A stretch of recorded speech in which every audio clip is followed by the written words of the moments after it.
Hare Krishna. So, a warm welcome to all the devotees who have joined today for our continued discussion on the Srimad Bhagavatam, first canto. By the grace of Srila Prabhupada and Srila Gurudev and all of you, your blessings, we have come to the second last chapter of the first canto of Srimad Bhagavatam. So,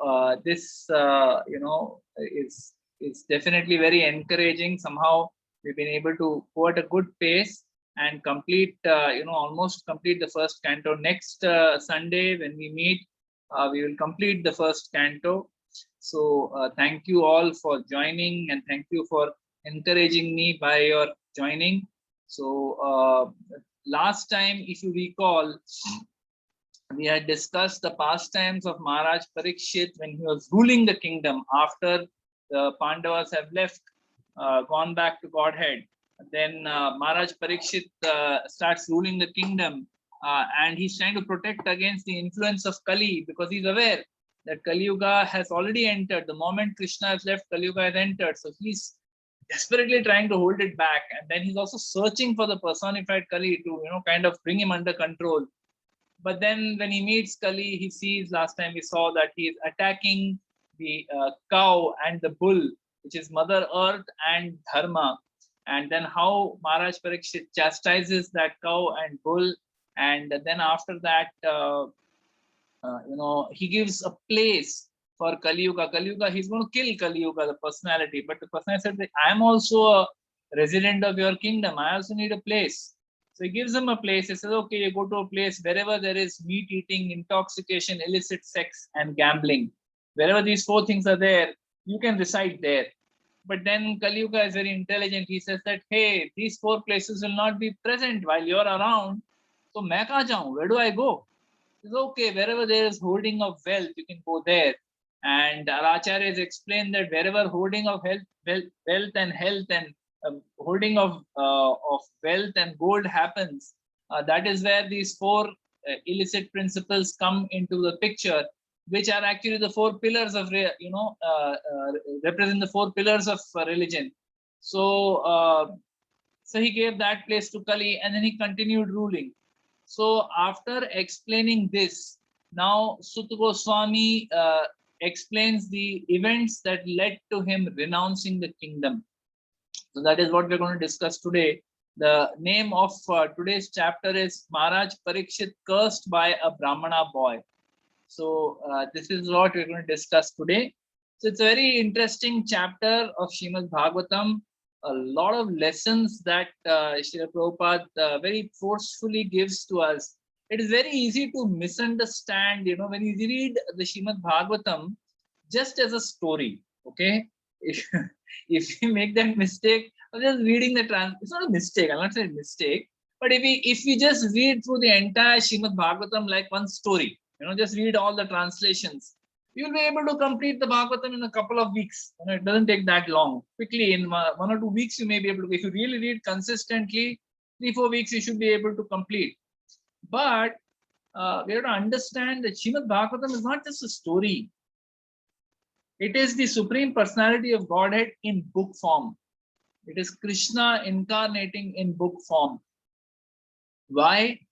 We discussed this in previous lectures. We discussed that when Kali Yuga, when one of the questions asked by the sages of Naimisharanya to Sutta Goswami is that when Krishna has left, when he's left this material world, then when Kali Yuga is there, then what are people to do? Whom should people take shelter of?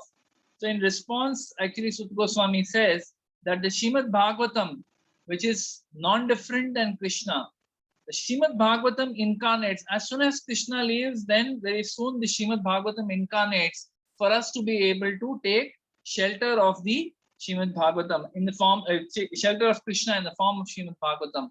So Srimad Bhagavatam is not just a story.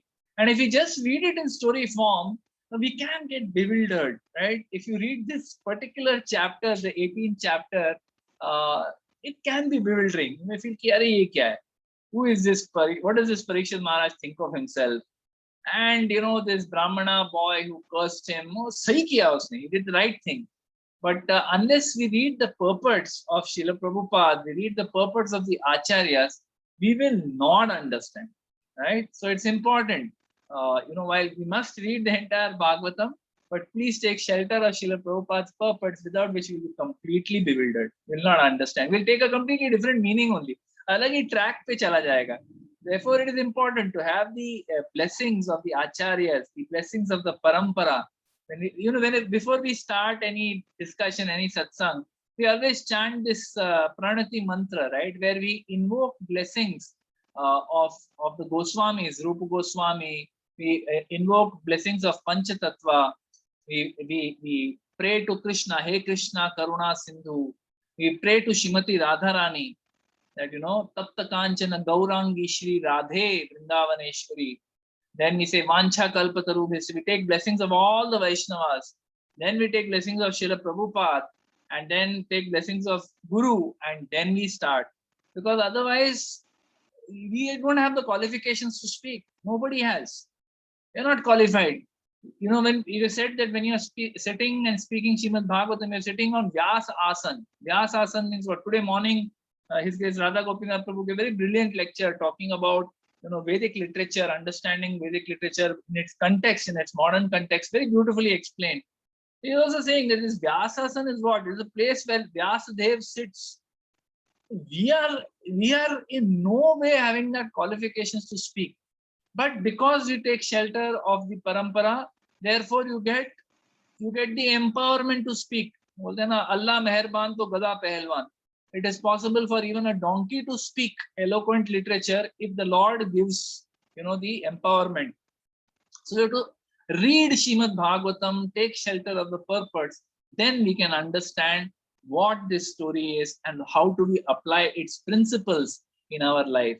So in the first, 8 verses of this chapter, section 1, the first section from 1 to 8, Suta Goswami, he again kind of summarizes Maharaj Parikshit's birth. Then he speaks for the first time about his death, because you remember the sages of Naimisharanya had asked that how did this person take birth? How did he die? So he speaks about his birth, his death. He speaks about his dealings with Kali Yuga as well. So, we'll just quickly look at what is being said. So he says that due to the mercy of the personality of Godhead Shri Krishna, who acts wonderfully, Maharaj Parikshit, though struck by the weapon of son of Drona in his mother's womb, could not be burned. Then in text 2, he says, furthermore, Maharaj Parikshit was always consciously surrendered to the personality of Godhead, and therefore he was neither afraid nor overwhelmed by fear due to a snake bird which was to bite him because of the fury of a Brahmana boy. So he has summarized the entire chapter in that one verse. Okay, he says that this Maharaj Parikshit, because he was a devotee, right, he was consciously surrendered to the Supreme Personality of Godhead. Maharaj Parikshit, from his very birth, from the time he was born, he was always a devotee of Krishna, because he had seen Krishna in his womb. And from that moment onwards, he was always examining people. When he looked at somebody, he would examine them. Is this Krishna? Is this Krishna? No, this is not Krishna. This is not that personality whom I saw in the womb. No, sorry. He's always examining the people like that. That's why his name is Parikshit. He's taking test of everybody. Is this Krishna? No, this is not Krishna. He was forever Krishna conscious. From his very birth, he was forever Krishna conscious. And of course, he was born in a family of great Vaishnavas. The Pandavas are the greatest devotees. So he was born in that family. He got those values, those sanskars. Through his life, whatever time he spent, those 36 years that he saw Maharaj Yudhishthir ruling the kingdom, he saw how Maharaj Yudhishthir was completely Krishna conscious. And the moment Maharaj Yudhishthir came to know Krishna has left, he said that my mission over is over, and he just left without even looking behind, right? So it's a very powerful example. We have to learn from this story that the power of example is way more powerful than words. You may speak eloquent verses and you may speak so much philosophy brilliantly, but if your example is not good, people don't end up following. It's a fact. It's a painful fact. For preachers also, it's a very painful very painful reality that we may speak, all kinds of philosophy from, in our lectures, but if we don't have the purity and we don't have the power of our own personal example, nobody follows. They will see you doing something and they'll see you speaking something and they'll say, "Nee, hey, this is not really, coinciding." And they'll see you as a hypocrite and they will not even, they will stop listening to you also after some time, right? So this is what happens. You're very careful as a preacher that you set an example. So he saw that Yudhishthira Maharaj setting this example as a king, as a great Vaishnava. So he was also a great Vaishnava as a result. He was always Krishna conscious, as it is said over here. He was consciously surrendered to the personality of Godhead. Therefore, he was neither afraid or overwhelmed by fear, by the curse. Okay, because he was cursed to die within 7 days, as we will discover as we go along. He was cursed to die by a Brahmana boy, son of a Brahmana, die within 7 days. So that's not very easy, right? I mean, nowadays our of course now by Krishna's grace, the impact of COVID seems to be slightly reducing. It comes up in March, peaks, and then it again goes down. By God's grace, it has come down. We have to, of course, still be careful. But we were seeing this time that people were lasting only 7 days. COVID lag gaya, matlab, it is like the curse of this Brahmana boy. Where you're going to die in 7 days. It's really difficult. I mean, so many people died in this pandemic. This time it was crazy compared to last year. So, therefore, we should understand that he also got this curse, but he was not afraid. Why was he not afraid? Because he was consciously surrendered to Krishna. One who is consciously surrendered to Krishna. What does Krishna said in the Gita?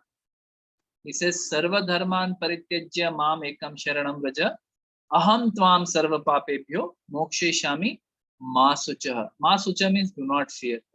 Krishna's instruction to Arjuna is just surrender to me. Jada daro mat.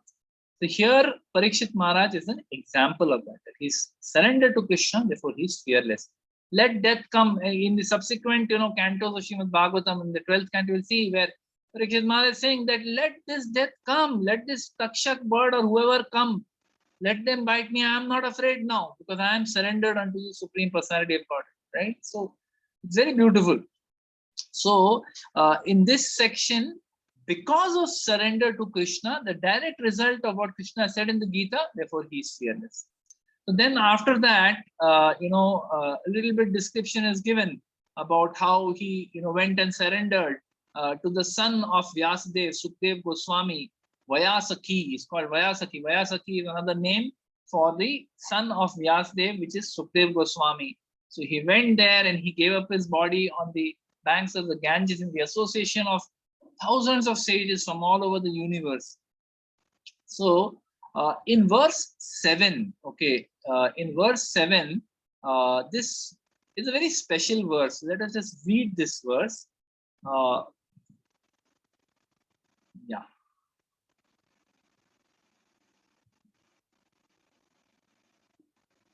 One moment. 7 is not opening. 1 second. Yeah. So this verse reads, Nanudveshti kalim samrat saranga iva sarabhuk kushalani ashu siddhyanti netarani kritani yat. So the translation is, Maharaj Parikshit was a realist, like the bees who only accept the essence of a flower.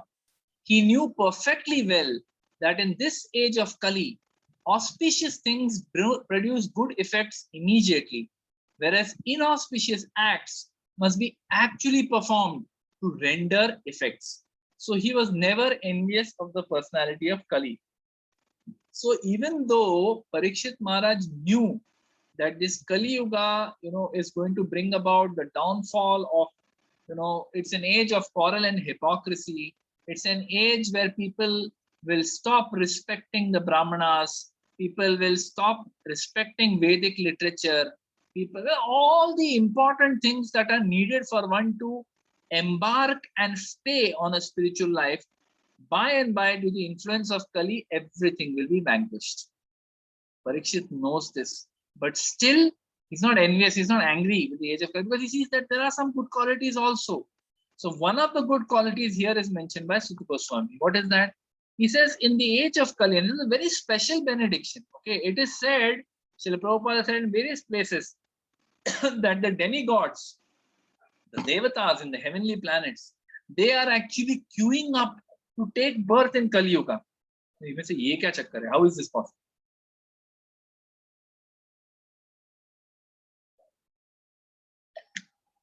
Sorry.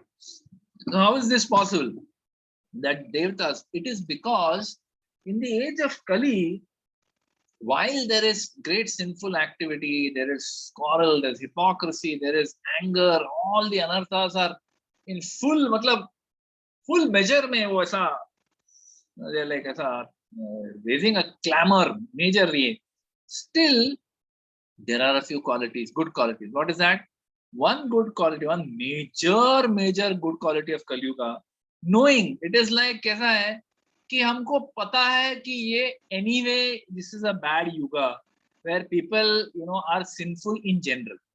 It's like, just see how the Lord is also so merciful, so kind and compassionate to everyone, that even in the age of Kali, see, in the previous ages it was that if you even thought of doing something sinful, not that you did it, मन में सोचा इसको ना मैं पकड़ के मारूंगा, I'll beat him up or I'll kill him. If you even thought of doing this, just the thought meant you got a sinful reaction. So people were so careful to not even think evil about somebody, not even to consider that I will kill somebody, because there would be some sinful reaction for that. That's how it is, because that's the age of purity. However, in the age of Kali, it is described that only if you actually do, if you think there is no harm, there is no sinful activity attached to it. So if I think that, oh, I will kill this person, or I will steal this, or I will hurt so and so, or I will abuse so and so, if I just think in Kali Yuga, which most people are thinking all the time, right? Everyone is angry in this Kali Yuga. किसी के पास patience नहीं है. सब लोग अपने बच्चों पे, अपने पत्नी पे, अपने पति पे, अपने रिश्तेदारों पे, अपने नेबर्स पे, दोस्तों पे, कलीग्स पे, सब पे अपना गुस्सा जताते रहते. We are always angry. Why we are always angry? Because our senses are always agitated. ध्यायतो विषयाम पुंसाम संगस्ते उपजायते संगात संजायते कामात कामात क्रोधो विजायते. Because we are lusty, our lust is unfulfilled. Therefore, lust need not be only for sex life. Lust is for anything. I want this. ये मेरा है. I must enjoy. I must have my way or the highway. If I'm thinking like that, that is also lust. That इस घर में सिर्फ मेरी चलेगी और किसी की नहीं. What I say, you have to obey. Otherwise, I don't care about you. If you think like that, that is also a controller spirit, is a lusty spirit. And that if सामने वाला अगर reciprocate नहीं करता है, the person sitting in front doesn't reciprocate with our need to control, our right to control. If you say, I am providing, bhai, you better listen to me. That need for control that we have is so stupid, but we have it. And when it is not fulfilled, when the samne wala tells you, hey, I don't care about your, you may be providing, I don't care, I can manage. I don't need your money.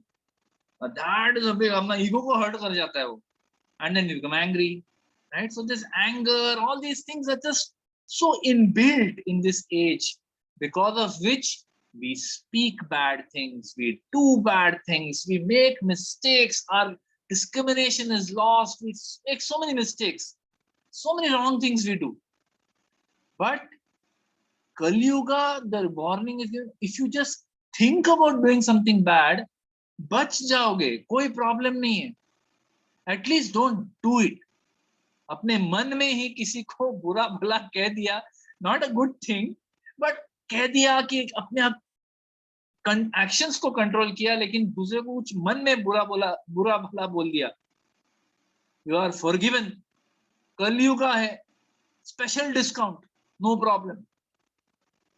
And over and above this, if we in previous ages, if you thought about doing something bad, you would be punished. But if you thought about doing something good, you would get no credit for it. You had to do also. I will perform yagya for benefit of all humankind. You may think like that, but if you don't actually do it, you get no credit for it. But in Kali Yuga, again, special discount. Just by thinking about doing something good for somebody, one gets the benefit. So if I just think that, I will preach to the whole world, I will do this, I will do this service, I will give this charity to the temple, I will give this charity to the brahmanas, I will give this charity to the poor people. Just by thinking also you get the benefit in Kali Yuga. Of course, that does not mean that we don't do. We should still do. Don't try to abuse or try to, manipulate the scriptures for being lazy or for being, sinful. But understand that this is one special benediction that is given in Kali Yuga, that, concession, like a concession. And in Kali Yuga, the lifespan is less. We have less lifespan. Those who live in heavenly planets live much longer than us, much longer. So therefore, they feel that coming to Kali Yuga, lifespan is short. All these concessions are there, but there is one major concession in Kali Yuga. What is that? Kalau doshe nidhe rajan asti eko mahan guna kirtanad eva krishnasya mukta sangha param vrajet. So it is described that kalau doshe nidhe, this Kali Yuga is like a treasure house of dosha, of all kinds of faults, quarrel, hypocrisy, anger, lust, envy, violence, you name it, everything is there. Doshe nidhe rajan asti ek mahan guna. There is one great mahaguna. Great, matlab very big quality. What is that? Kirtanad eva krishnasya mukta sangha param vrajet. Just simply by chanting the holy names of Krishna, Hare Krishna, Krishna Krishna, Hare Hare, Hare Ram, Ram Ram, Hare Hare. Simply by chanting the holy names of Krishna, Mukta Sangha Param Vrajet, we will get the ultimate highest destination. This is the greatest benediction of Kali Yuga, not the fact that sins will be forgiven only if they are done physically, they will be done, or you will get pious credit even by thinking. That is not the greatest benediction. This is the greatest benediction of Kali Yuga, which is why Maharaj Parikshit is also, the demigods are looking to take birth in Kali Yuga so that they can chant the holy names and perfect their lives and go back to Godhead. They don't have to stay for a very long time in the material world. So for all of us also this benediction is available. Mukta Sangha Param Vrajet. How? Kirtanad eva Krishnasya. Just by chanting the holy names of Krishna. Right? So this is the wonderful quality of Kali Yuga. So in the previous chapters, one very important point, that Bhuvijan Prabhu makes over here related to this section. He says in the previous chapters, through Maharaj Parikshit, the qualities of an ideal ruler were established as a person who, who protects the cows, who protects dharma, who doesn't allow the influence of Kali to come, who simply just, bulldozes his way through to ensure that dharma is taking place very nicely. The Brahmanas are protected, the Vaishyas are protected, the Shudras are protected, everyone is protected, feels very enthusiastic to perform their respective, Varnashram dharma. And therefore, Kali has no place to enter, no sinful activity is happening. So Kali ko jagah diya hai, lekin usko koi jagah hi nahi mil raha, right? So the qualities of an established, of an ideal ruler were established through Maharaj Parikshit. Now, Krishna wants to use the same King Maharaj Parikshit to exemplify another set of qualities. What is that? The quality of accepting one's fate. whatever fate is coming to you, even if it means dying untimely, Maharaj Parikshit showed the ability to accept that. Of course, this comes in the next chapter, but he speaks about it over here. It's a very important principle that as devotees, we should not feel that we are, free from death. No, sir. Even if you are devotee, even if you are Mahan, greatest devotee, it's not that the laws of nature don't work on us. They still work on us. We will still go through old age. We'll still go through disease. It will still happen. But we have to learn from the characters of Srimad Bhagavatam that these anomalies, these sufferings, these klesh, Adhyatmic klesh, Adi Bhautik klesh, Adi Devik klesh, these klesh will keep coming to us. But as devotees, we have to understand, we have to learn to accept them. See them as the grace of Krishna, that the Supreme Lord has sent this to me as my, my suffering. Let me accept it gracefully. This is the grace of the Lord. I must be deserving much worse, but He's given me only so much. Gracefully, we have to accept it. So this is what we have to learn. Then the next section from 9 to 23, Suta Goswami and the sages, they discuss about the glories about hearing about Lord Krishna. So many verses, I'm not going to the details, but let's take a few verses from this section. So in verse 13, very beautiful verse. Let us just read that verse. Yes, text 13. Okay, let me share the screen also so you all can also read it.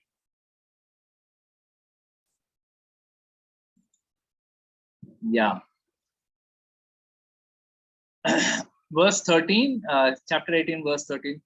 Tulayama lavenapi na swargam na punarbhavam bhagavat sangi sangasya martyanam kim putashishaha. Translation: the value of a moment's association with the devotee of a Lord cannot be compared, cannot even be compared to the attainment of heavenly planets or liberation from matter, and what to speak of worldly benedictions in the form of material prosperity, which are for those who are meant for death. So, very important verse, because here it speaks about the wonderful value of the association of a pure devotee, even a moment's association. We have heard this verse in other places. Sadhu Sangha Sarva Shastra Koy, Lava Matra Sadhu Sangha Sarva Siddhi Hoy. Even a moment's association with a pure devotee can give us Sarva Siddhi. It can give us everything. The most valuable thing in this world is getting an opportunity to to serve the Lord, to develop love for the Lord, to understand our constitutional position, to understand our relationship with Krishna. If we are able to get that, then it doesn't come, nothing in the material world compares with that, developing love for God, because that will take us out of this miserable material world. We can be in the association of the Spirit, association of the Supreme Lord and His pure devotees in the spiritual world. How do we get this? Through the association of a pure devotee. So there is this story about Ambrish Maharaj. Ambrish Maharaj was one of the great devotees who was celebrated in the pages of Srimad Bhagavatam in subsequent cantos. So Maharaj Ambrish was a pure devotee. He used every limb of his body, every moment of his day. He was a king, he was a great king. But he was a pure Rajarishi, pure devotee also. So, but however, he had one very embarrassing situation. His brother was not a devotee. In fact, his brother was a demon, complete demon. Not at all interested in Krishna consciousness, not at all interested in following Dharma, was just very, very sinful. So Maharaj Ambrish was a pure devotee and his brother was like this. Very, very painful for him, very embarrassing also for him. So one time he approached Narad Muni and requested Narad Muni that, Narad Muni, can you please do something for my brother? So Narad Muni says, okay, if you say, I will try. So Narad Muni goes to meet this brother of Maharaj Ambrish.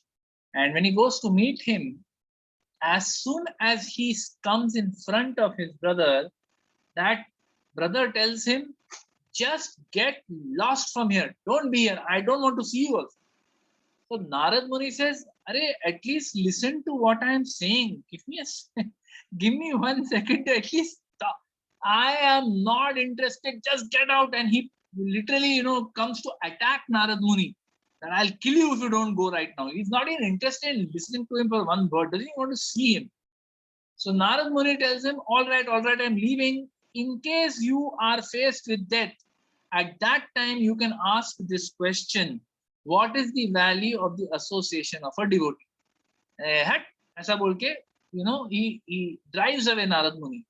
And then inevitably at the time of death, the Yamadutas come before him and they drag away his soul. They take his soul from his body. And, they're about to take his soul away from his body. At that time, he said, hey, hold on. He suddenly remembers that Narad Muni had said this. He said, hey, wait. I have a question. So what question? There's no time for question. He said, no, I have a question. You must answer my question. Without that, you can't take me. So what is it? The question is, what is the value of association of a pure devotee?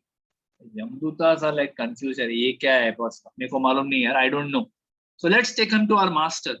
So they take him to Yamaraj. Now, Yamaraj is one of the 12 Mahajans, one of the great souls who is celebrated as a person who is to be followed because of his example.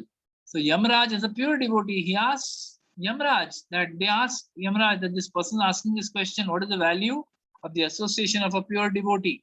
So now Yamaraj is also bewildered. He says, how can I put a value to the association of a pure devotee? Sorry, boss, I have no answer. So let's go to Brahma. So Yamaraj, Maharaj Ambrish's brother, they all go to Brahmaloka, the highest planet in the material world. And they meet with Brahma and they ask Brahma, oh Brahma, Lord Brahma, please tell us. He's asking this question. And Brahma is scratching all 4 heads. I don't know what is the answer. Value of association of a pure devotee? God knows, yaar. Mujhe kya malum? Let us go and ask Shiva. He's Vaishnavana, Yatha Shambhu. He's the greatest devotee. He'll be able to tell us. So they go to meet Lord Shiva, who is, between the material world and spiritual world. He's sitting there, residing there. So go to him. And, hey Shambhu, there's this question that has come. This person is asking. So Yamaraj is there, Brahma is there, brother of Ambrish Maharaj is there. They go in front of all auspicious Lord Shiva, Shambhu, and they go to him. They say, this person has this question. And Shiva says, association of a pure devotee value? I don't know, it's invaluable. How do we put a value to it? I don't know. Let us ask the Supreme Lord. So they all know, all 5 of them, all 4 or 5 of them, all of them go to Vaikuntha. They said, let's ask Lord Vishnu. Lord Vishnu knows everything. So they go to Vaikuntha, and in Vaikuntha, they ask Lord Vishnu this question, that my Lord, this person is asking this question, and we don't have an appropriate answer. So what do we tell him? So Lord Vishnu tells them that, well, anyway, now since he has come here all the way, let him be here only. Abhi yahi pe rehne do usko, aap log sab wapas chale jao. Right? All of you just return back to your respective abodes, And that's when this person, the brother of Ambrish Maharaj, realizes the answer to the question. What is the value of the association of a pure devotee? He got the association of Narad Muni for one lava, one moment he got. Hardly he got any association of Narad Muni. Lava matra sadhu sangha sarva siddhi hoy. Because of that, he got the association of 3 Mahajans. He got the association of Yamaraj, then Brahma, then Lord Shiva, and then finally he got the association, eternal shelter of the Supreme Personality of Godhead, simply because of the association of a pure devotee. So therefore, we should understand, if we get even one moment to associate with a pure devotee, we must not lose it. If we come to know in our temple, in the Radha Gopinath temple, all the lectures are put up online. Why should we miss? If we are free, we have time on our hands. Mornings are free, afternoons are free. Whenever you're free, listen to Srimad Bhagavatam. Kya pata, you may get the association of a pure devotee. You may in your mind form some positive thoughts that, "Arey, this person speaks so nicely, I would like to serve him," right? And in Kali Yuga, just that thought of wanting to serve that devotee gets you the benefit. It creates that agyat sukruti with which we can make progress in spiritual life. Right? So it's a very powerful verse, 1.8.13. Value of the associate of a moment's association of the you know of a devotee cannot be compared to the attainment of heavenly planets or even liberation from matter. What to speak of worldly benedictions? This is what Sutta Goswami is saying. So then after that, going forward, in the verse 18 and 19, so let's just read very beautiful verses. Over here, Sutta Goswami said, so the Brahmanas there, the sages of Naimisharanya, they are telling Sutta Goswami, you please narrate. We want to hear, the narrations of the unlimited Lord, Supreme Lord Krishna.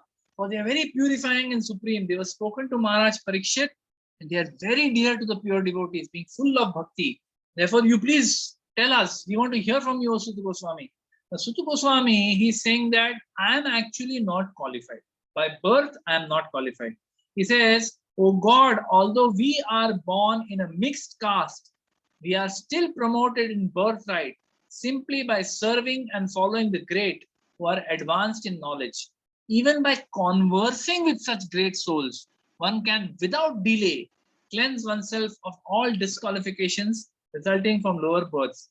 Such powerful words, right? The Bhagavatam tells us we should understand that birth has got nothing to do. He says that, Sutta Goswami is being asked to relate this Srimad Bhagavatam to all these assembled sages at Naimisharanya. Yeah, I'm not even of any high caste or something. What is his qualification?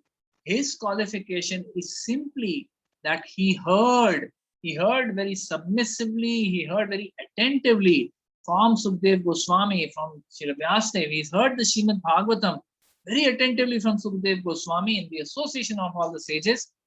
Therefore, he is able to speak. So in text 18, this is what Sutta Goswami says. And text 19, and what to speak of those who are under the direction of the great devotees, chanting the holy name of the unlimited, who has unlimited potency. The personality of Godhead, unlimited in potency and transcendental by attributes, is called Ananta. So Sutta Goswami is saying that, even by conversing with these great souls, we are able to perfect our lives. And then Jiva Goswami comments on that when two great pure devotees are talking, even if I am not part of that conversation, just by hearing their conversation, just by hearing the conversation of two pure devotees, we can be purified, right? Such a powerful benediction over here, that by conversing, one can without delay cleanse oneself of all disqualifications resulting from lower births. So I may be born in any family of a Brahmana, family of a Vaishya, Kshatriya, Shudra, does not matter. Maybe born in a family of a Chandala, that is all right. Whichever family you are born, simply by getting the association of a pure devotee, by hearing their conversations, one feels purified. So in the purport, Srila Prabhupada, very powerful purports, 18 and 19, please, request everyone to read it.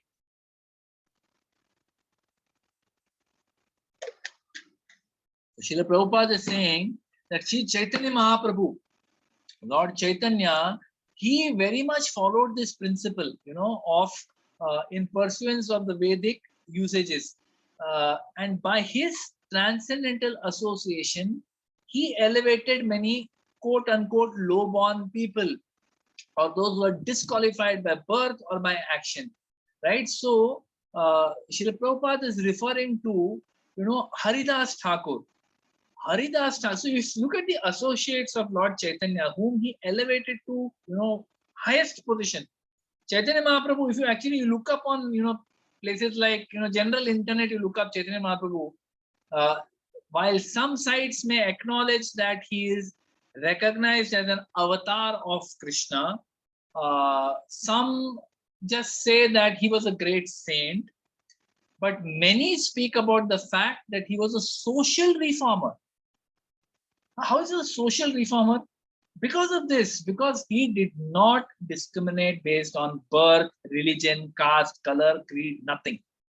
So he made Haridas Thakur, who was born in a Mohammedan family, he made him Namacharya. He was the Acharya for the Kali Yuga Dharma. Yuga Dharma. The Yuga Dharma of Kali Yuga is what? Chanting Hare Krishna, Krishna Krishna, Hare Hare, Hare Ram, Ram Ram, Hare Hare. This Kali Yuga Dharma, Chaitanya Mahaprabhu made Haridas Thakur, was born in a Muslim family. He was made the Namacharya. Why? Because he was an Acharya who by his own personal example was chanting day and night, great intensity. He used to chant 192 rounds, every day, daily, as a matter of principle. That was his sadhana every day. Literally, he was doing this every day. So you can imagine what is the potency of Haridas Thakur. Then he appointed Rup and Sanatan Goswamis as the primary acharyas of our parampara. They were anointed as Goswamis. And what was their previous profession? They were serving a Muslim king. They were serving the king of Bengal as prime minister and finance minister respectively, Sanatan Goswami and Rupa Goswami. So in those days, society was so conservative and so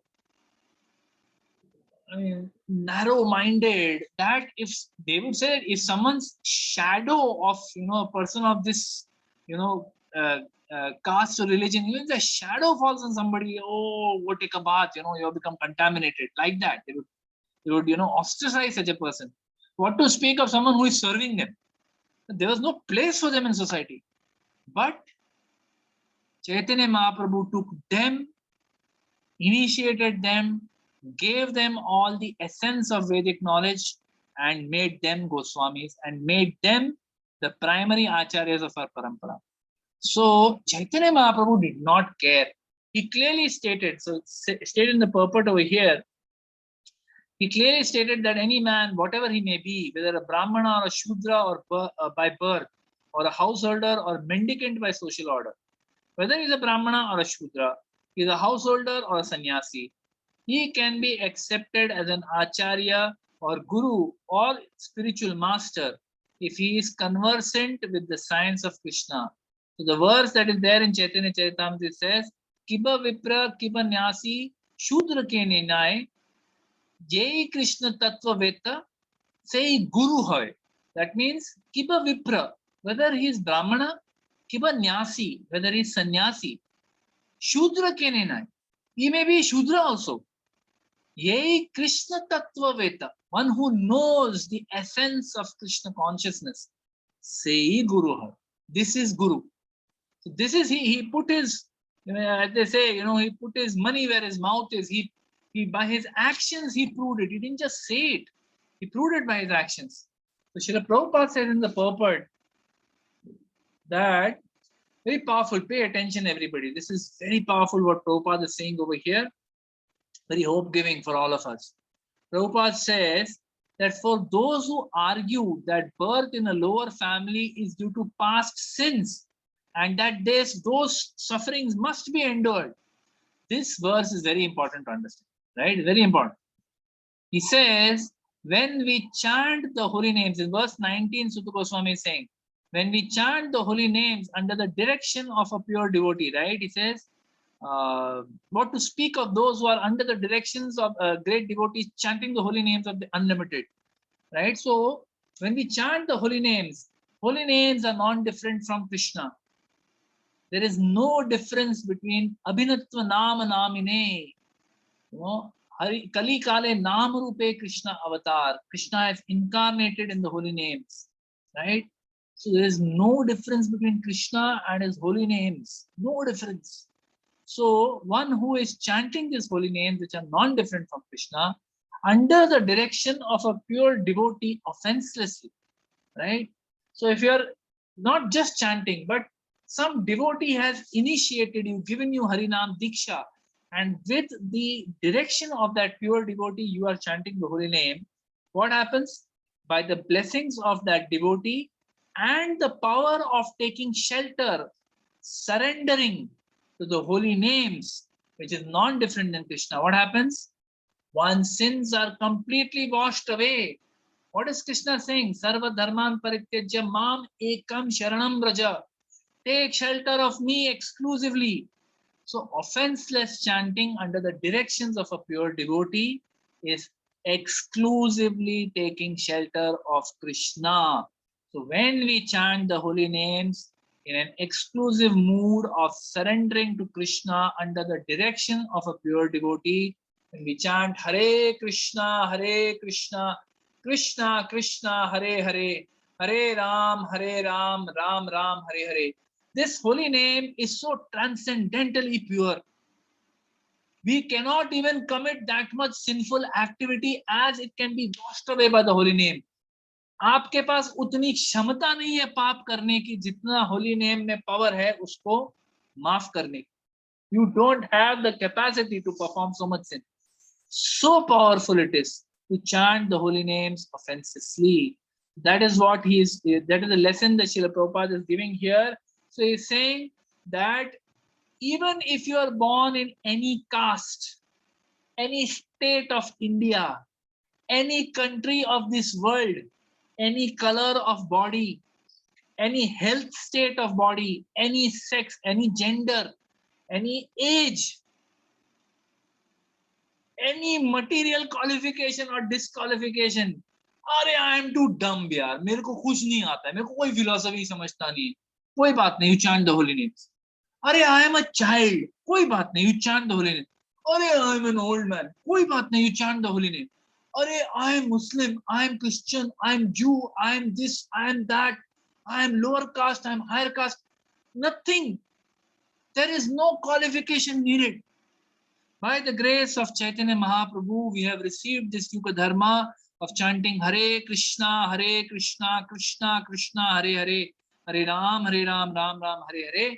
If we take shelter of the holy name, all disadvantages of lower caste, lower age, lower this, lower that is eliminated. Powerful purport given by Srila Prabhupada. We should take shelter of the words of Srila Prabhupada. And in verse 23, Srila Prabhupada, let's just quickly read. We are actually running out of time. Yeah, so in text 23, it says, O Rishis who are as powerfully pure as the sun, I shall try to describe to you the transcendental pastimes of Vishnu as far as my knowledge is concerned. And he gives a beautiful metaphor here. He says, as the birds fly in the sky as far as their capacity allows, so do the learned devotees describe the Lord as far as their realization allows, right? So very powerful. He says that, in the purport Prabhupada explains, see, the Lord is unlimited. The Supreme Lord, in whatever form we see, he's unlimited. In the Bhagavatam, it is described, Brahmeti, Paramatmeti, Bhagavan iti Shabdate, that Krishna, he's, he can be understood in three forms. The Supreme Personality of God can be understood in three forms. One as the impersonal Brahman, which is Sarvavyapi, it is unlimited, spread everywhere. So in this form, he is unlimited. Then as Paramatma, who is a localized super soul residing in everyone's body, whether it is a human body, animal body, plant body, any body. The Paramatma is residing in every atom. Again, unlimited. Then Bhagavan iti Shabdate, the ultimate source of everything. He is the source of Paramatma. He is the source of Brahman. As Krishna says in the Gita, that I am, the source of Brahman. I am that Paramatma residing in the heart. So he is unlimited. He is the source of everything. And he has unlimited opulences. He has unlimited pastime. So all three forms of the Supreme Lord are unlimited. So how can a limited, conditioned soul describe completely the glories of this unlimited Lord? It's not possible. So in the same way, he says, just as birds fly only in part of the sky, Similarly, the great learned devotees can only partly estimate the pastimes of the Lord in different features, right? हमारी वो औकात ही नहीं है. We don't have the ability to, describe even part of the glories of the Lord. In one lecture, His Holiness Radhanath Swami Maharaj had said that if you think you understand God, you don't understand anything. If you don't understand, not that you don't understand little bit. You don't understand anything. If you think you understand God, तुम्हें कुछ भी नहीं समझा है. You're not understood anything. But he said that if you understand that I cannot understand God, if you understand that you cannot understand God, then you have begun to understand God. मतलब आपका तभी पहला कदम आपने रखा in understanding God, by understanding that you can't understand, because He is unlimited. Even to glorify, even for a devotee to glorify Krishna, it is impossible because He is unlimited, right? And one very powerful statement Srila Prabhupada makes, he says, factually, only the Lord can describe Himself, and His learned devotees can also describe Him as far as the Lord gives him the power of description. So whatever we speak, mukam karoti vachalam pangum langayate girim yat kripa tamaham vande Shri Guru Dinataranam. So it is by the grace of Guru, who is receiving grace from the Supreme Lord, that parampara that we talk about. By the grace of Guru, mukam karoti vachalam. Person who is dumb, karoti vachalam, speaks eloquent, poetry. Pangum langayate girim. One who is lame is able to cross over a mountain. Yat kripa tamaham vande. That mercy of Guru I am paying obeisances to, right?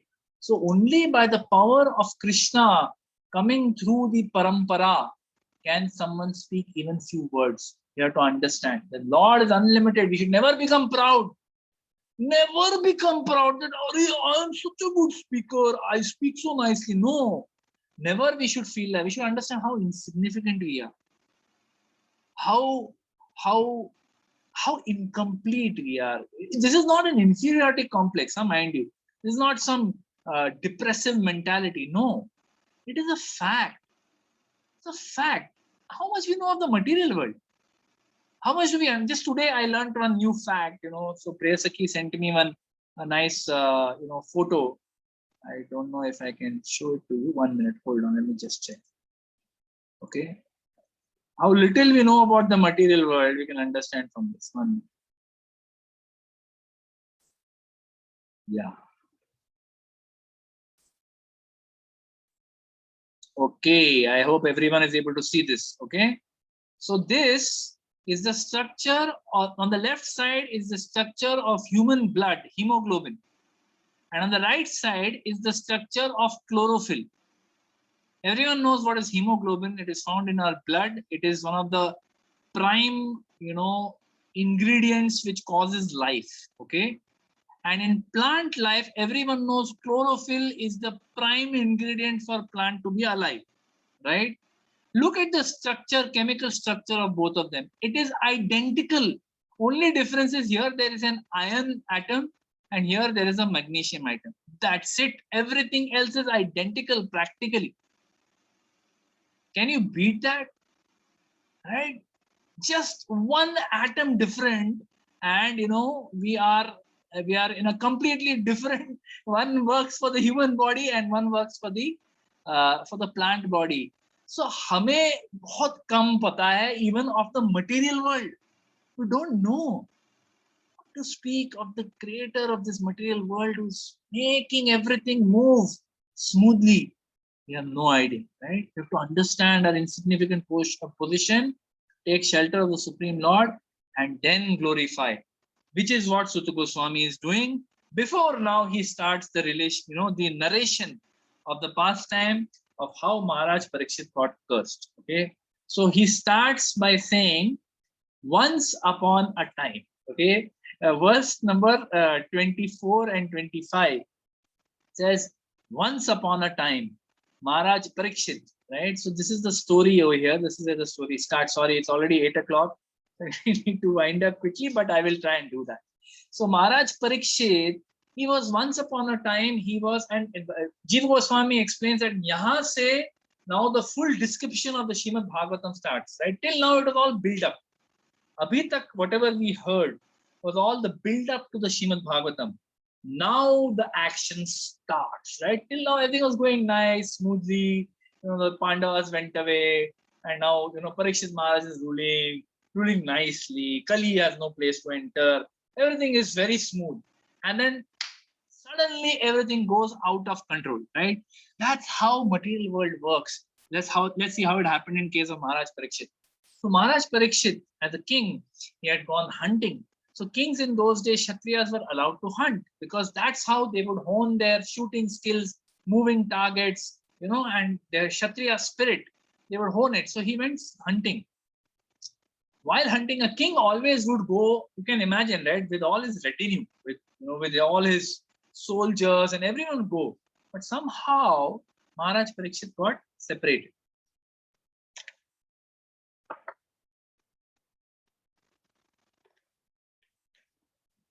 Maharaj Parikshit got separated. He was extremely thirsty, very hungry, very thirsty, very tired.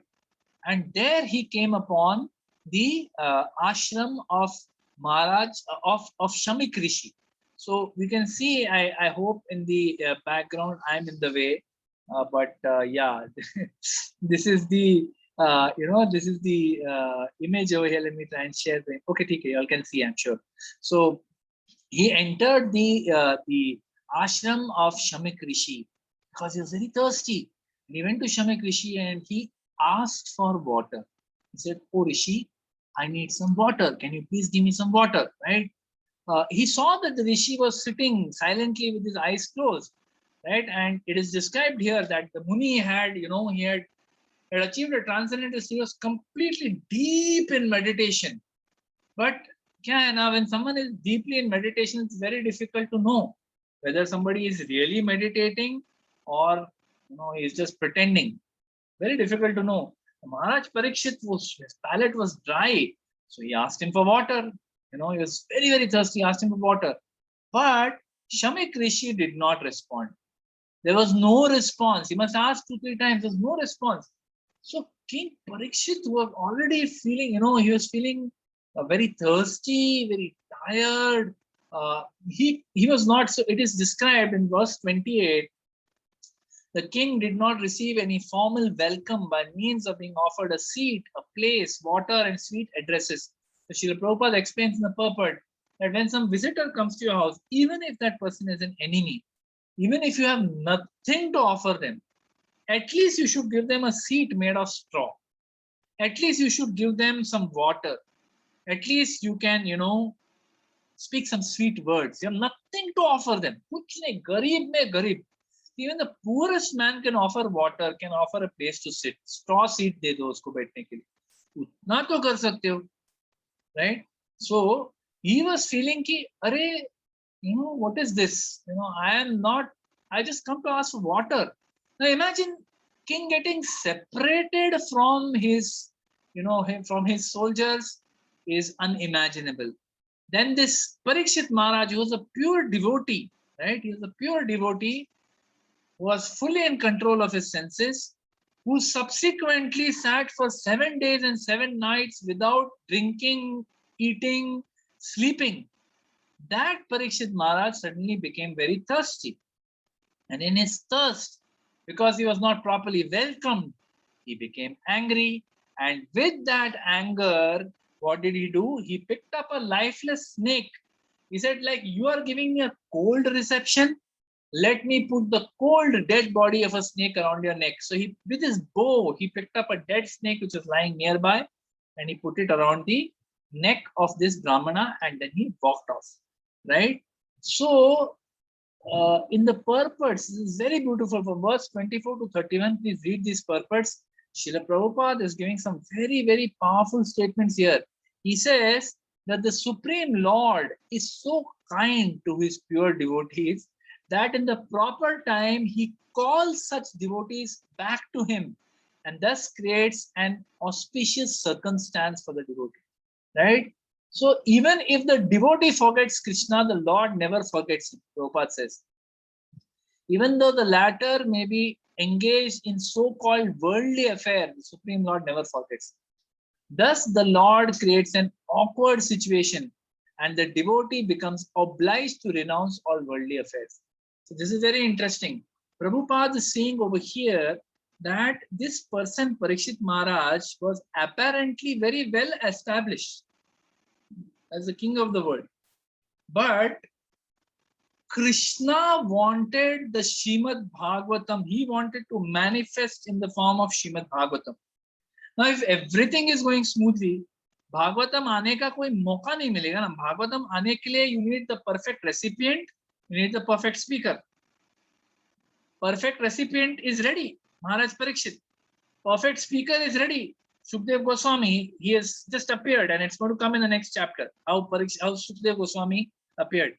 सब है, लेकिन कोई मौका नहीं बन रहा है. This, वो एक particular type of what do you say, circumstance has to be created, right, before something auspicious can happen.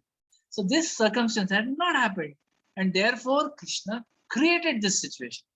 Prabhupada says that like in the Bhagavad Gita, Arjuna was bewildered. He became bewildered when he saw his relatives and friends and everyone standing and his guru standing in front of him. In the same way, Maharaj Parikshit, who was such a self-controlled person, who had such respect for Brahmanas. Just the previous chapter, we learned how, he chastised Kali Yuga because he is not, because he is attacking Dharma, who is symbolized by the Brahmanas. How could he get bewildered? Srila Prabhupada very clearly explained that this was the arrangement of Krishna. Because Krishna wanted to bring back Parikshit Maharaj to him and he wanted to manifest as the Shrimad Bhagavatam, therefore this happened. Now after this happened, Parikshit Maharaj goes back to his kingdom, right? And on the way when he's going, he's thinking in his mind, hey, was that person actually in trance? Or maybe he was pretending? I don't know, did I make a mistake? And he's a pure devotee, right? So immediately, the Acharyas explain, Jiva Goswami explains that a pure devotee immediately is able to see the fault in his own activities. He immediately realized, I made a great mistake. What a stupid thing I've done. There's a Brahmana, he was in trance, and I did this to him. So he was very, very upset by this. And at the same time, what happened was the son of Shamik Rishi, right? His name was Shringi. So this Shringi was a young, as Prabhupada said, young, immature son of a Brahmana. Okay, Prabhupada doesn't call him a Brahmana. He says young, immature son of a Brahmana. So this Shringi, he was playing with his friends. Okay, he was playing with his friends, and while he was playing with his friends, one of his friends must have come and given him this news. Hey, suna kya hua? Your father was, in trance, and this Maharaj Parikshit came and he put a snake around his neck and went away. So now the Shringi, he became so angry. He was a Brahmana. He was the son of a Brahmana. And he was trained by his father. So therefore, he was equally powerful. He was very powerful. But as Srila Prabhupada says, he was inexperienced. He was inexperienced. Therefore, sometimes, that's why I say that, the knowledge should not be given to somebody unless they are ready for it. Dronacharya gave the knowledge of Brahmastra to his son, Ashwatthama. Why? Because he cribbed, because he complained, Are you're giving it to Arjun, you're giving to this one, that one. Your own son you don't want to give? I must have this knowledge, otherwise I'll give up my life. Because of his attachment to this Ashwatthama, he gave him Brahmastra. And what happened because of that?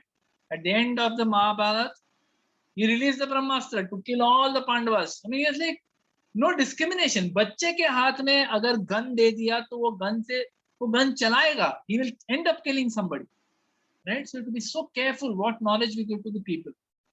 So this person was inexperienced, right? And now it is described in subsequent verses from verse 32 to 50 that Kali Yuga entered again. He got a space to enter through this Brahmana. What did he do? He influenced this Brahmana. This Brahmana became proud. The son of a Brahmana, he became proud. So Prabhupada uses this word. Kali entered through the means of this powerful but inexperienced son of a Brahmana. And he used his pride. He became proud. You look at the words that are used by Shringi, it is just reeking of pride. मतलब इतना pride के साथ वो बात कर रहा है. He is angry, and in that anger, his pride comes out. And with that pride, he curses Maharaj Parikshit, right? So, Shringi, he did not regret his father's actions at all. So, this is what happens. When you want to justify what you are doing or what you are going to do, you are unable to see the fault of your party. दिखता ही नहीं है आपको. आपको खाली सामने वाले का fault दिखता है. He says, "Arey, these, he says these kings, he takes the higher position. He says that, see, in the social status, the Brahmanas are like the head, and the Kshatriya, they're like dogs. The Kshatriyas are like dogs compared to us Brahmanas. We are the head of society. And this dog wants to come inside, inside a Brahmana's house and wants to drink from the pot of a Brahmana. कुत्ते को तुम अपना pot दोगे पीने के लिए? What strong words he's using, right? Whom is he referring to? He is referring to the king of the whole world, who is providing protection to the Brahmanas, due to which they are able to perform their austerities, due to which they have this power. He's completely forgotten everything. That's what happens. Smriti Vibramat. When you become angry, you forget your memory, you forget who you are, you forget everything. Smriti Bramshat Buddhi Nasho Buddhi Nashat Pranashati. He forgot everything and he cursed. He cursed. Just see, in the verse 35, see how he curses, okay? Before cursing, he says that after the departure of Lord Shri Krishna, this is what Shringi is saying.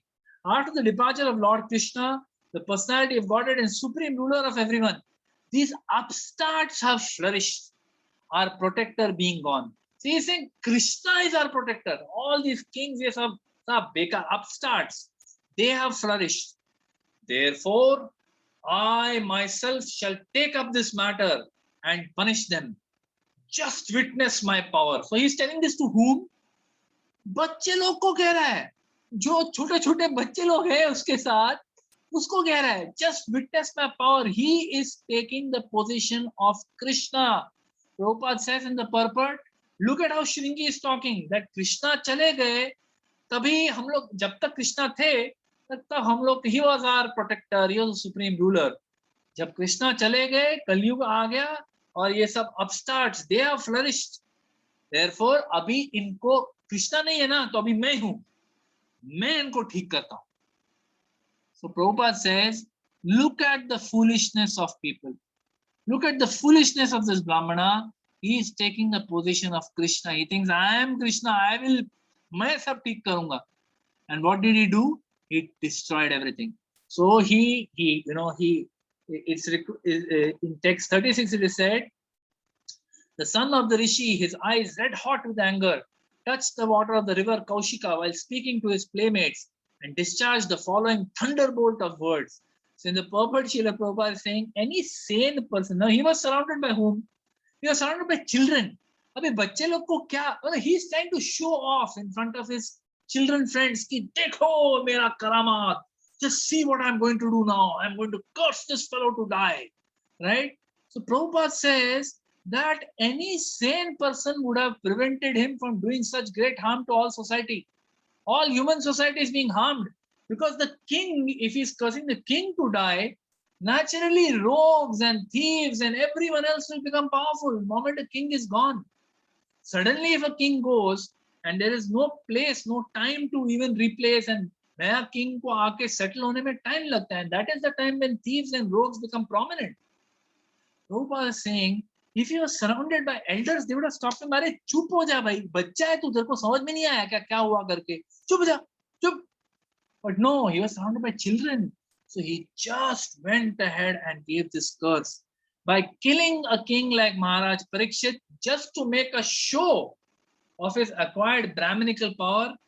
The inexperienced son of a Brahmana committed a great mistake. He cursed him.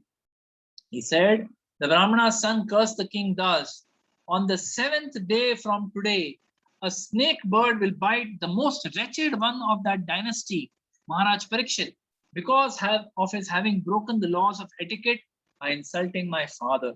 So, very interesting. He cursed him to die in 7 days. So I referred to this few weeks back as well. Why 7 days? Why did he say 7 days? He was so angry. He was showing off his power. He could have said, let him die right now. Let this takshak, this snake bird, bite Maharaj Parikshit now and he will die. He could have cursed him like that. How did he end up saying 7 days? At the end of 7 days, how do we understand this? We understand this also is the arrangement. This is the hand of Krishna. We can see the hand of Krishna in how Maharaj Parikshit got bewildered and put the neck around the snake of Shamik Rishi, and the Kali Yuga entering through the means of the pride of this Brahminical person. Prabhupada speaks in great detail. I'll not go into detail since we're running out of time. Prabhupada speaks in great detail about the, that this was the start. This was the start of the diminishing of Brahminical culture. This was the start of the downfall of the Brahmanas. From this point in history, it started. The Shingi Rishi as a Brahmana cursed the king. Burijan Prabhu in his, in his purports, in his description of, unveiling the lotus feet, he gives a very detailed description of how, like a domino effect. पहला ब्राह्मण गिरा, उसके बाद क्षत्रिय गिरा, उसके बाद वैश्य गिरा, उसके बाद सब शूद्र हो गए. Everyone became Shudras. He gives a beautiful description. I don't think we'll have time to go through it. If you have time, I'll cover. Otherwise, I'll request you all to all take a look, read that purport, read that description.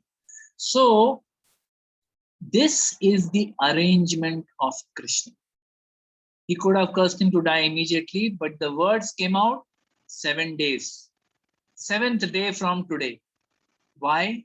So that it would give an opportunity for Maharaj Parikshit to surrender, go to the bank of the Ganges, surrender his life, and Sukdev Goswami could come and speak to him the entire Srimad Bhagavatam. Of course, it is described, Radha Gopinath also spoke today morning. The Bhagavatam that we have received here, 18,000 verses, is a very small, it's a subset. The Bhagavatam spoken by the demigods is much bigger. The Bhagavatam spoken in the spiritual world is even much bigger, because what is the Bhagavatam? The Bhagavatam is a collection of pastimes of the Supreme Personality of Godhead, collection of the pastimes of his pure devotee from different time spans, from different yugas, from different planets. Just a halka fulka summary is given, which is 18,000 verses, right? Just the summary, what is essential, is given to Maharaj Parikshit by Sukdev Goswami in the time available, so that by the time those 7 days are over, jo usko janna hai, usko essential knowledge mil gaya. This cursing, saying 7 days, is also arrangement of Krishna. Very powerful. Think about it. Everything happens because of the arrangement of the Lord. He say that ek patta bhi Bhagwan ki ichha ke bagair nahi hilta. This is an important proof point for us. The Srimad Bhagavatam was arranged by the Supreme Lord through the means, nimitta. He became the nimitta, or instrument, in the hands of Krishna for, committing an offense to Shamik Rishi, and because of which that curse happened. So many things happened because of that. Maharaj Parikshit, went and he heard Srimad Bhagavatam for 7 days. Srimad Bhagavatam manifested. Then the decline of the Brahminical quality started.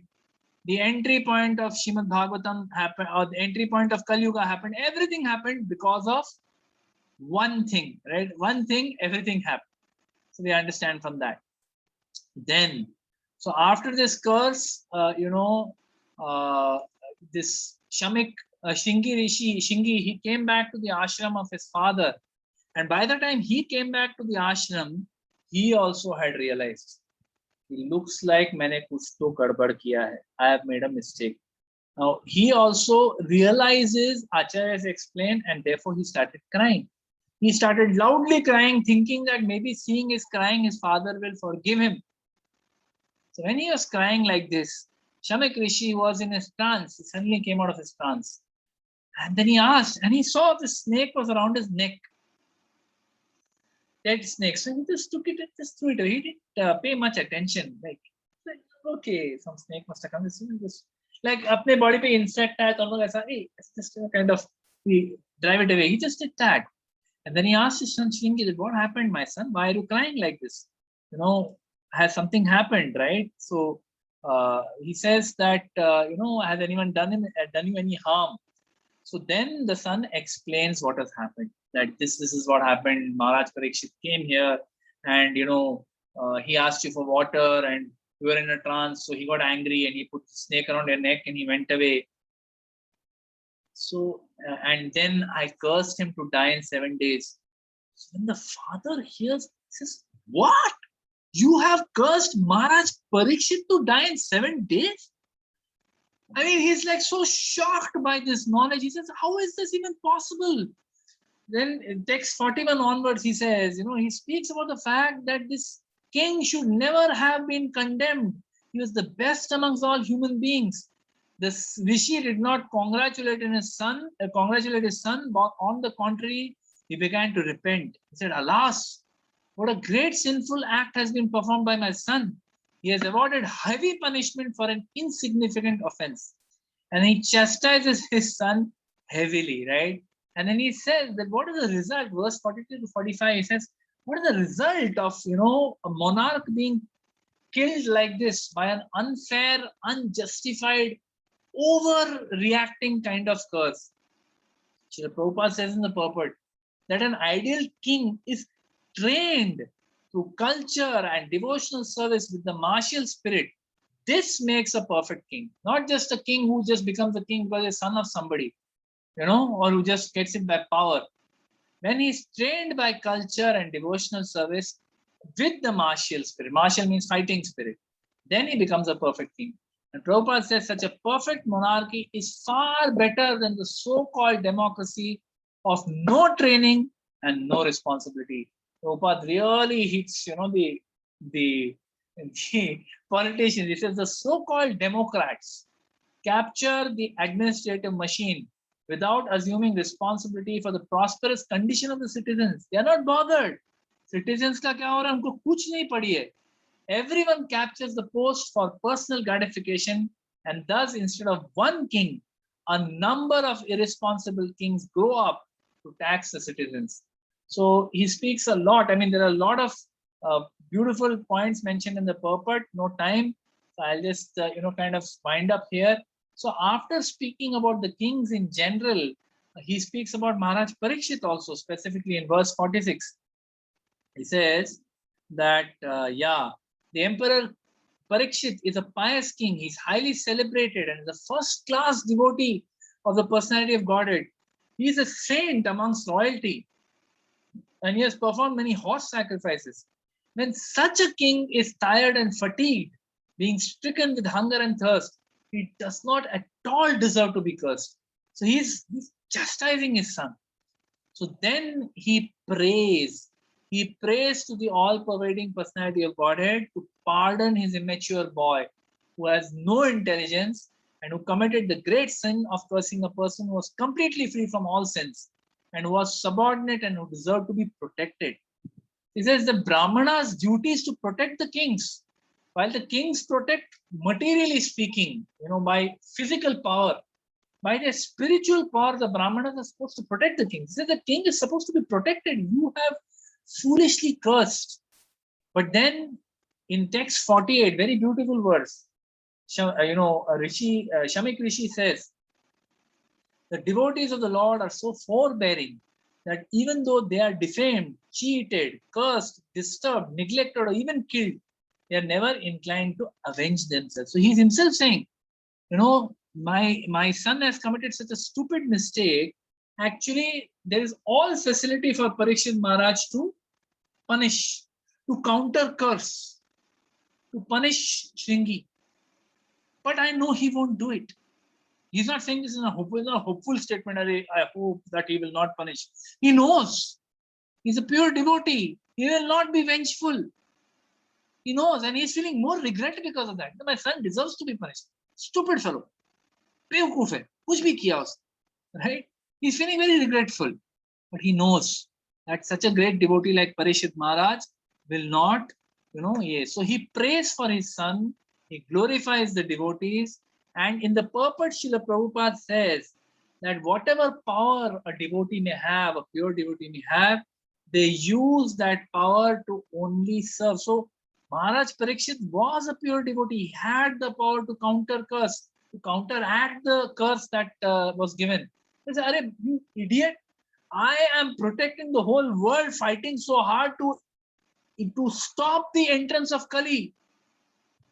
He could have done that, but he had all that power. But Prabhupada says, devotees, pure devotees, use their power to serve the Lord, serve the devotees, right? So to conclude, Srila Prabhupada says the king was a devotee, the rishi was a mystic, right? Therefore, both of them were unattached. Shamik Rishi was a mystic. He was a rishi. He was a mystical person, completely unattached. And Maharaj Parikshit was also unattached. He was a devotee, pure devotee. So due to this accidental incident, which was created by the supreme will, both of them were unattached, and the playful child was simply an instrument in fulfilling the Lord's will to bring back Parikshit Maharaj, to manifest as the Srimad Bhagavatam, and to allow the entrance of Kali Yuga. So this is what I wanted to share with all of you. Thank you very much. Hare Krishna. Srimad Bhagavat Mahapuran ki jai, Srila Prabhupada ki jai, Srila Gurudev ki jai. Nitai Gaur Premanandi, Hari Hari Bol. Hare Krishna. Thank you very much. Are there any questions or comments from anybody? I have just unmuted. If anyone has any questions or comments, you can take. Krishna Prabhuji, I wanted to ask a question. Yes, Ramana Das here. Hare Prabhu, you only have to answer it. No. Yes, I had a question. See this Shrungi, Prabhupada also mentioned, you concluded that also. Shrungi also had become an instrument in the, in the hands of the Lord, that, so that all these things, Bhagavatam and then everything, Kali Yuga entry will be manifesting. So, but because of Shringi's offense, then that also became a cause of, the declining of Brahmanical culture. That was also ordained by Lord. That was also to be considered as it is a will of the Lord. See, it is not the will of the Lord that Brahmanical, this is my understanding. Good question, actually, very thoughtful question. I don't see it as the will of the Lord that the Brahmanical culture will decline. The Lord always loves the Brahmanas. Go Brahmanya hitaya cha, right? He always wants the Brahmanas to be protected, and he wants the, he wants the cows to be protected. This is Govinda. He's always dear to the Brahmanas and the cows. But it is the influence of time, right? By the influence of time, everything is destroyed. It's not, and Krishna says this in so many places. In the Bhagavatam, he says, in the Mahabharata he speaks this, the Gita he says this. The influence of time, everything is destroyed. So anyway, this is going to happen. Kali Yuga means decline of all religious principles. So it is going to happen anyway.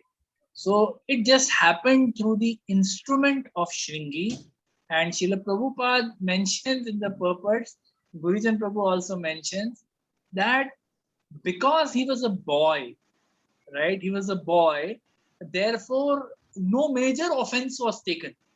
Okay? No major offense was taken because बच्चा है, चलो बच्चे गलती करते हैं. Yeah. But Shamik Rishi very clearly realized that now is the start of Kali Yuga. Because of this, the Brahminical standards will start falling. And because of this, and that's what happened. I unfortunately don't have time to go through the Yeah. details, Yeah. but that's exactly what happened. The Brahmanas became proud, like Shringi, that, hey, who are these kings? They have their power because of us. We are guiding them. उसीलिए उनको power है.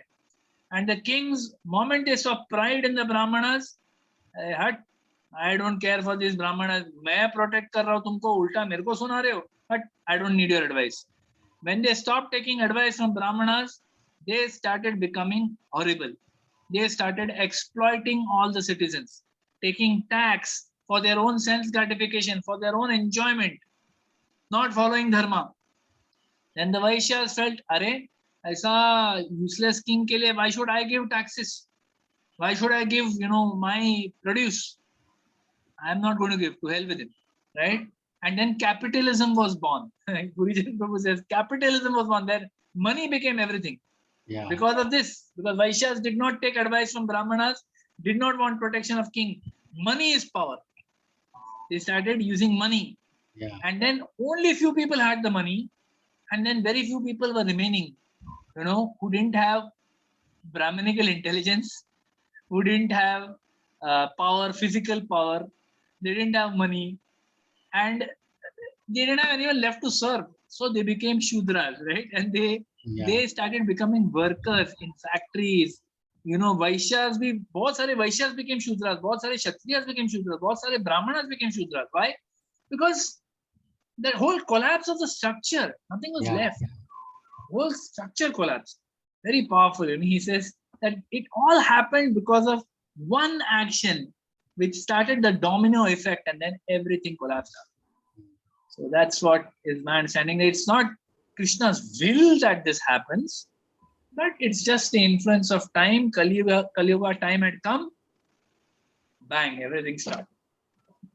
Okay. All right. Any other questions or comments? Yeah, Hare Krishna Prabhuji, may I? Yes, Prabhu. This is a wonderful lecture, especially the Kali Yuga's beautiful qualities of how we can take the shelter of the holy name, and as well as the value of a moment's association with the pure devotees. So beautifully explained by you. My question is related to what you've just discussed. Prabhuji has asked you. Now, it was also a hand of God that this Shringi, the boy Brahmana, had to curse like that. It was an arrangement by Lord, right? And why so much criticism has happened for that inexperience of that the Shringi.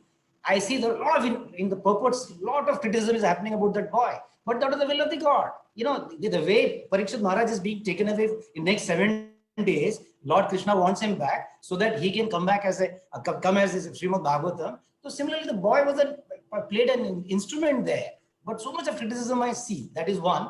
And secondly, in the 13th verse, the translation says, which are for those who are meant for death, material prosperity. Is it for the living beings? Is that the meaning?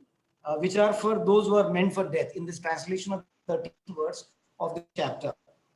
The value of a moment's association with the devotee of the Lord cannot even be compared to the attainment of heavenly planets for liberation from matter.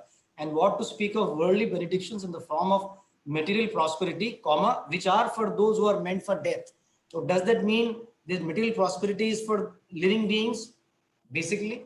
Yeah, material prosperity is meant for those who are going to die. It's material prosperity is meant for people who have material body, who are anyway going to die. That's the so yes, it is meant for people. I mean, it is only foolish. It is foolishness for all living entities, human beings, to try to get material prosperity. Ideally, we should, as they say, we should, eat to live, but we all live to eat, right? So material prosperity means sense gratification, and it is foolishness because the material body is temporary. All the things you're trying to enjoy are temporary, and they will only implicate you to stay in the material body. Yeah, coming back to your first question, what was that? I lost it now. Huh? Shringi, that Why was he boy, criticized so Shringi much? Why was he? Yeah, well, that's how it works, right? I mean, Shrimad Bhagavatam, every verse that is there, okay, you have to understand that this is how the story panned out, right? So if no criticism is given, "Ab achha hai, chhod do," right? Then one will not understand that, you know, what was the massive implication of this one action, one foolish act committed by an inexperienced Brahmana who had power but became proud because of that power. He didn't have the qualification. Because of his pride, he forgot whom he is cursing and he cursed. It is very important for us to understand that because you have power doesn't mean you just indiscriminately use it. Even if you innocently use it without full knowledge, right, you will be chastised. You will be held responsible for all time to come. हमें ये समझना बहुत जरूरी है. Otherwise what will happen? Oh, he's a child, बेचारा, गुस्से में आके उसने कुछ बोल दिया, चलो जाने दे. But then what happened after that? That's what the verse 43 to 45, that's what Shringi is explaining. अरे गधे, तूने ये काम किया है, अब इसकी वजह से ये होने वाला है, फिर ये होने वाला है, फिर ये होने वाला है. He explains everything, right? It's important for us to also understand what is the repercussions of foolish actions committed in anger. That is why that chastisement is mentioned in the Srimad Bhagavatam. My understanding. Hare Krishna. Any other questions or comments, or shall we have Kirtan? Anybody else? All right, so let us do Kirtan for 5-10 minutes. Hare Krishna.